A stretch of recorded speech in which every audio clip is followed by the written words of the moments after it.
My name's Sarah, 51 years young, or old, depending on the kind of day I'm having. If you're expecting a tale of whimsy or a life that's been anything but ordinary, you might as well grab a seat because it's been one heck of a ride. Let's start with the heart of my world, Emily. My girl, my everything. Raising her on my lonesome wasn't part of the dream, you know? Her dad decided a fresh start was in order, across the globe, no less, leaving us high and dry. That man swapped us out like last season's wardrobe, and before I knew it, he had himself a shiny new family. So, there it was, just me and Em against the world. My days? They blurred into one long shift, juggling jobs like a circus act. The diner by day, the bar by night, and on good days, a bit of cleaning work squeezed in between. Sleep was a luxury, a fleeting visitor between shifts. But seeing Emily smile, hearing her laugh, that was the real paycheck. But Em, bless her, she's 23 and still figuring out life's big puzzle. Jobs?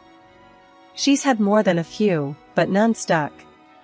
It's the boss, Ma, he's a real piece of work.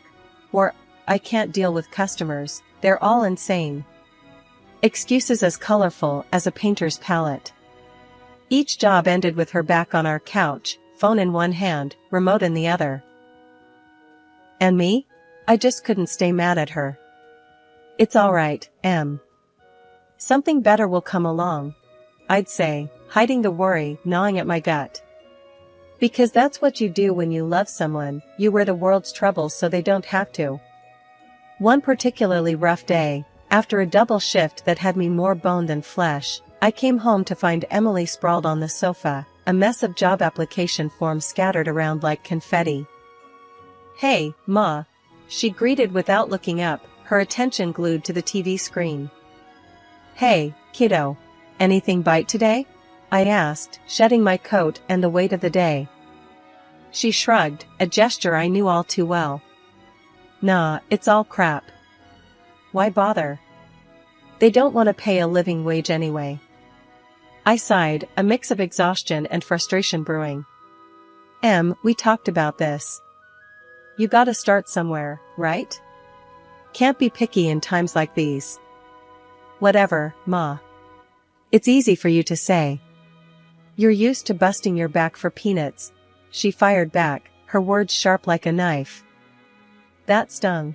Not gonna lie. But anger? It never had a place in our home. I bit back the retort simmering on my tongue and instead, forced a smile. Maybe so, kiddo. But those peanuts kept a roof over our heads and food on the table. Someday, you'll understand that. Emily rolled her eyes, the universal sign of young adult disdain. Sure, Ma. I'm hitting the sack. Night. Watching her disappear into her room, a part of me ached. Ached for her to see the world not as an adversary, but as a challenge to be met head-on. Yet, there I was, picking up the scattered forms, tidying up the living remnants of her latest defeat. The thing about life is, just when you think you've got it all figured out, it throws you a curveball. And not the kind you can hit out of the park. No, I'm talking about the kind that hits you square in the chest and leaves you gasping for air. That's exactly what happened the day Emily decided to drop her little bombshell. It was a Tuesday, not that it matters, but I remember because Tuesdays were meatloaf nights. I was in the kitchen, elbows deep in ground beef, when Emily waltzed in, her face all lit up like a Christmas tree. Behind her trailed Alex, a guy I'd seen maybe once or twice before. I didn't have anything against him, but let's just say he wouldn't be my first pick for a son-in-law. Not that I was thinking about that kind of stuff, until I had to. Ma, guess what? Emily chirped, bouncing on her heels. I glanced over, eyebrow raised. You finally decided to clean your room? She rolled her eyes, a grin spreading across her face. Funny, Ma. No, better. Alex and I got married. You know that feeling when your heart skips a beat? Yeah, mine skipped, tripped, and fell flat on its face. Married? I echoed, my voice sounding like it belonged to someone else. Alex stepped forward, a sheepish smile plastered on his face. Yeah, Mrs. S., We eloped last weekend. Surprise? Surprise was an understatement. I felt like I'd been sucker punched. Eloped? I repeated, still processing. And you're just telling me now? Emily's excitement dimmed a bit, replaced by a defensive edge. I knew you'd react like this, Ma. That's why we didn't tell you before. But it's done. And we're happy, aren't we, Alex? Alex nodded, slipping an arm around her. Yeah, totally happy. I put down the mixing spoon, wiping my hands on my apron. This was a conversation that needed my full attention. And where, pray tell, do you plan on living? I asked, already dreading the answer. Well, here, Emily said, as if it was the most obvious thing in the world. With you, Ma. Where else? Where else indeed? I took a deep breath, trying to tamp down the rising tide of frustration. Emily, honey, you're married now. Don't you think it's time you, I don't know, started your own life? Somewhere that's not here? Her face fell. Ma, you know we can't afford that. Alex's job doesn't pay much, and I'm still looking. Looking. Right.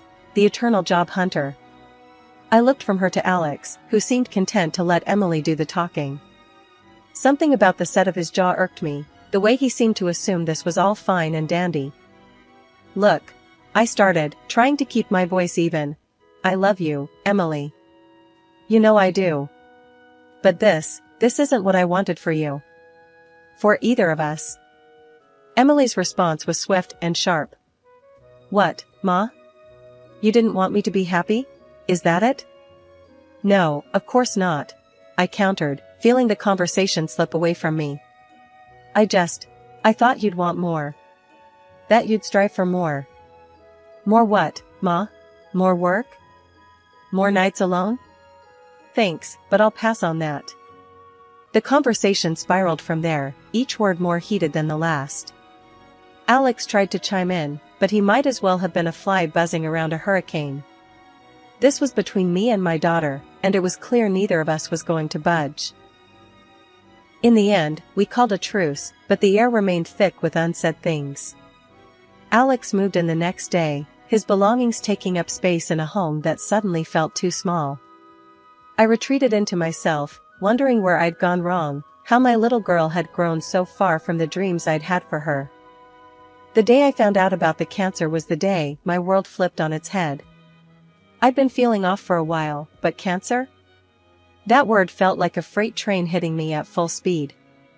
The doctor was gentle about it, but the words still stung. It's treatable, he said.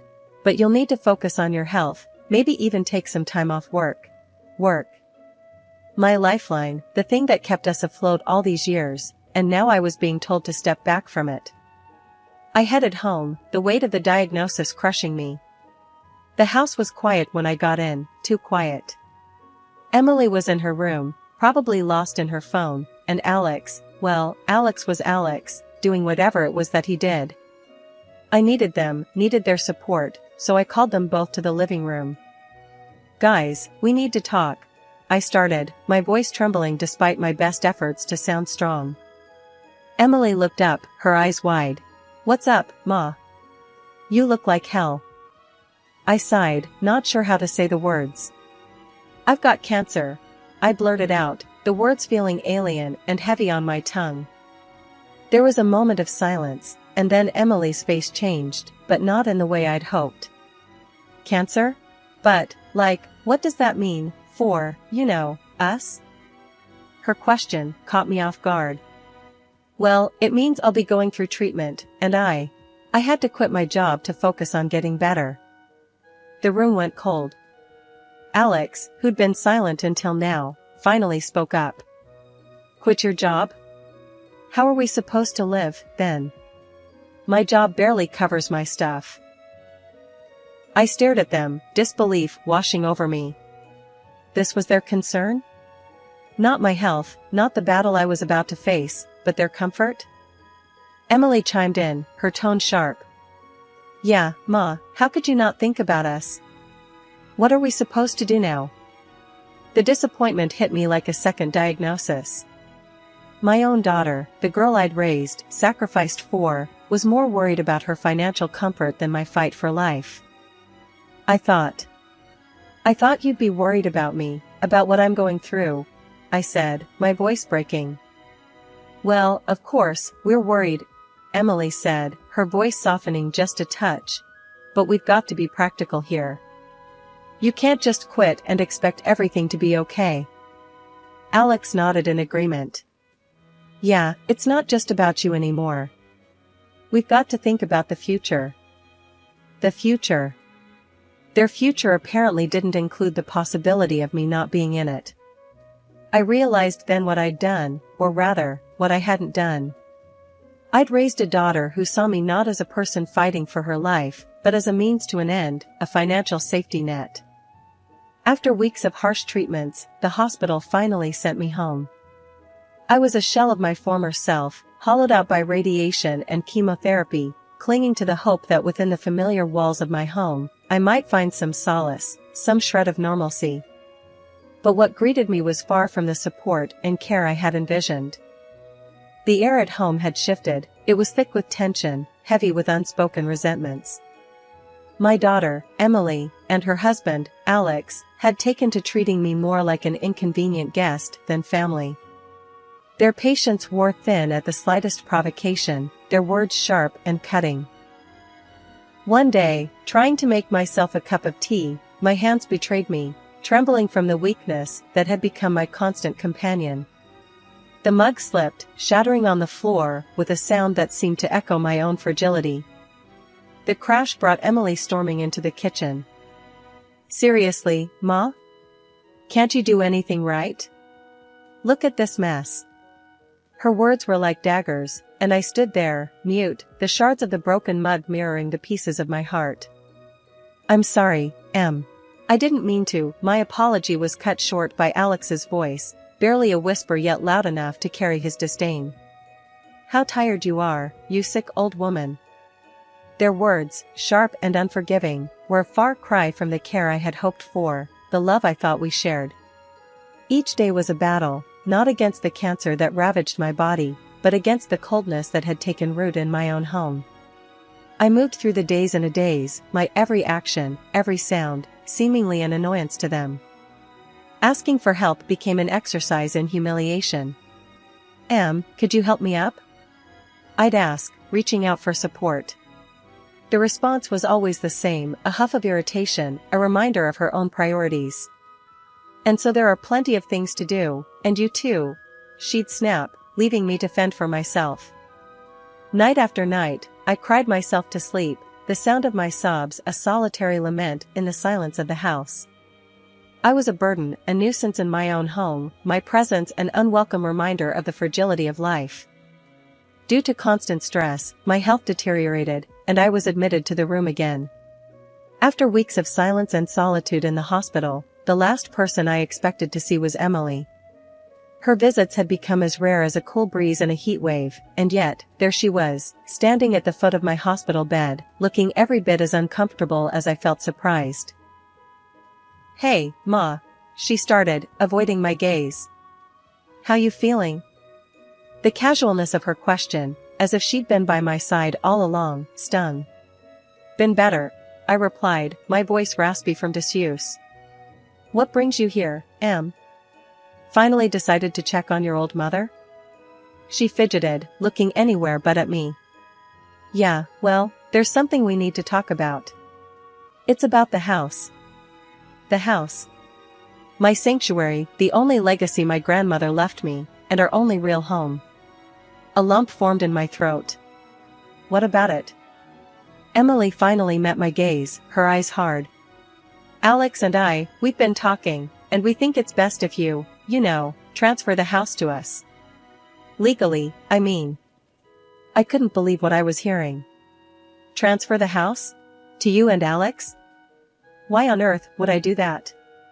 She crossed her arms, her discomfort replaced by defiance. Because, Ma, it's practical. Alex is sick of living there, like he's some sort of freeloader. We want to own it, make it ours. It's not like you're going to be around forever, anyway. Her words felt like a slap. The audacity, the sheer insensitivity. My own daughter, viewing my home, my life, as nothing more than a transaction to secure her future comfort. You think I'm just going to hand over everything because your husband doesn't like feeling like a guest? In my own house? It's not just that, Ma. It makes sense. You're here, sick, and who knows for how long. We're thinking about the future. The future? I echoed, incredulous. And what about my future, Emily? Did you ever stop to think about that? Or is it just about what you and Alex want? She sighed, a sound of frustration and impatience. You're being unreasonable, Ma. We're just trying to be practical here. Practical? I shot back, anger and hurt swirling inside me. You're talking about my home like it's a prize to be won. I worked hard for that house, kept it through everything. And you, my own daughter, you come here, not to see how I'm doing, not to offer comfort or support, but to ask me to give up my home? For what? So you can feel more secure in your marriage? Emily looked away. I thought you'd understand, Ma. But I can see you're just too selfish to see the bigger picture. Selfish? The accusation was a bitter pill to swallow. My whole life, I'd given everything to Emily, sacrificed so much, and now, in my time of need, this was how she saw me? Understanding has nothing to do with it, I said, my voice steadier than I felt. This is about respect, about family. And right now, I don't know if I even recognize you, Emily. Without another word, she turned and left, leaving me alone with my thoughts, my pain, and a heart heavier than it had been before. Lying in the sterile silence of the hospital room, the buzzing of my phone felt like a lifeline to the outside world. When I saw it was Janice, my friend who's been in real estate since we were in high school, my heart skipped a beat. She never called without good reason. Hey, Janice. What's up? I tried to keep my voice steady, despite the dread settling in my stomach. Sarah, I don't know how to say this, but I was at the office today, and I saw a listing. It's your house, Sarah. Emily and that husband of hers are trying to sell it. The room spun. What? That can't be right. My house? Are you sure? As sure as I'm standing here. I thought it was a mistake, but I checked the documents myself. They've forged your signature, Sarah. It's listed under their names now. Anger and disbelief churned inside me. But, how could they? I never gave them any permission. This has to be illegal. It is, Sarah. You need to act fast. I knew she was right. My next call was to Mike, an old friend from college who ended up becoming a lawyer. Explaining the situation left me feeling exposed and vulnerable, but Mike's calm demeanor was a small comfort. Sarah, this is serious. We need to file for an injunction immediately to stop the sale. I'll need every piece of documentation you have on the house. We can argue forgery and undue influence, but we have to move quickly.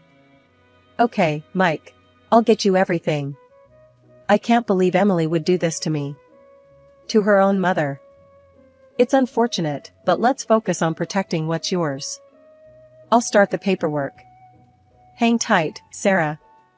Hanging up, I was enveloped by a profound sense of betrayal. My own daughter, scheming behind my back to steal the only thing I had left from my grandmother. The thought was suffocating. Days passed in a blur of legal documents and phone calls. Mike was a godsend, navigating the legal maze with a precision that gave me hope. Meanwhile, I couldn't bring myself to confront Emily, not yet. The wound was too fresh, the betrayal too deep. For days, I interacted with Emily and Alex as if all was well, all the while coordinating with Mike to build our case. Their casualness around me, the way they dodged my gaze, only fueled my resolve. I had to protect what was rightfully mine. When Emily came to visit, feigning concern, I had to stifle a scoff. Hey, Mom. Just checking in. How are you holding up? Her words were hollow, and I played along. I've been better, Em. But I'm hanging in there. How's things at home? I prodded, curious if she'd slip up. good, good. Alex and I are just, keeping busy. The evasion in her voice was palpable. The conversation danced around the elephant in the room, both of us playing our parts in a twisted performance. After she left, I couldn't help but feel a pang of sorrow for the relationship we once had. But this betrayal? It was a line crossed, and there was no turning back. Mike called later with updates. We're all set, Sarah. You ready for this? More than ever, Mike. Let's do it. As I lay in my hospital bed, staring at the sterile ceiling, I couldn't help but marvel at the situation. My own daughter, plotting against me, and here I was, about to turn the tables. Released from the hospital for a bit, I have started to fulfill my plan. Janice was in on it too. She helped me set it up so I'd show up at my own house, pretending to be interested in buying it. The thought alone had my heart racing with a mix of nerves and a strange sense of excitement. I arrived at the house, dressed differently, hoping Emily and Alex wouldn't recognize me right off the bat. The moment they opened the door, their faces went from eager to sell to outright horror. It was almost comical, seeing them scramble to make sense of what was happening. Mom? What are you doing here? Emily stammered, her face pale. Thought I'd take a look at my own house, considering it's up for sale and all. Nice listing, by the way, I said, my voice dripping with sarcasm. Alex, ever the smooth talker, tried to recover. Sarah, look, this is just a big misunderstanding. Let's talk about this. Misunderstanding? I scoffed. Forging my signature and trying to sell my house is a bit more than that, don't you think? Without another word, I stepped outside and called the police. As I explained the situation, I watched Emily and Alex from the window, their expressions a mix of fear and disbelief. When the police arrived, Emily and Alex were taken away in handcuffs. Their pleas and cries echoed down the street, but my heart was hardened against them. The betrayal was too deep, the wound too fresh. After the dust settled, the quiet in my house was both eerie and soothing. It was just me now, alone with the echoes of a life that once was. The days melded into one another as I focused on my health, on healing not just my body, but my battered heart as well. Miraculously, my health began to turn a corner. The cancer that once seemed like a death sentence slowly retreated into the shadows, giving me a new lease on life. The trial of Emily and Alex was a spectacle, one I attended with a heavy heart. Watching them, so small and defeated in the courtroom, stirred something in me, but it wasn't enough to overcome the betrayal. They pleaded, tears streaming down their faces, begging for my forgiveness. But forgiveness was a river that had run dry. The court handed down a modest sentence for their crimes, but no punishment could right the wrongs they'd done. Word got around, as it always does in small towns. Some folks shook their heads, sking at my hard-heartedness, unable to understand how I could turn my back on my own flesh and blood. But most knew the pain of betrayal, and they stood by me, offering nods of understanding and silent support. It's funny, really, how something so earth-shattering can shift your perspective. I used to care so much about what people thought, about being the perfect mother, the perfect neighbor. But life has a way of teaching you that perfection is a facade, and approval is a fickle friend. One afternoon, as I sat on my porch, basking in the solitude, Janice stopped by, her presence a welcome break in the monotony. Sarah, you're looking better every day, she said, taking the seat beside me. I smiled, a genuine smile that reached deep into my weary soul. Feeling it, too. It's funny how peace can heal you in ways medicine can't. Janice nodded, her gaze thoughtful. Not everyone agrees with your choices, you know. But I think you're one of the bravest people I know. I let out a chuckle, a sound tinged with sadness and wisdom born of pain. Brave? No, I wouldn't say that. Just tired. Tired of bending until I break. Now, I'm just living for me, and if that's brave, then so be it. Janice squeezed my hand, a silent show of solidarity. Living for yourself is all any of us can do, Sarah. And for what it's worth, I think you're doing a damn fine job at it." As she left, her words lingered in the air like a benediction. I turned my face to the sky, letting the warmth of the sun seep into my bones. For the first time in a long time, I felt a spark of something like hope, like joy. So, I live. I live for the quiet mornings, and the peaceful nights. I live for the friends who stood by me, and for the strength I found in solitude. I live with the knowledge that not everyone will understand my journey, and that's okay. Because at the end of the day, it's my journey, and mine alone.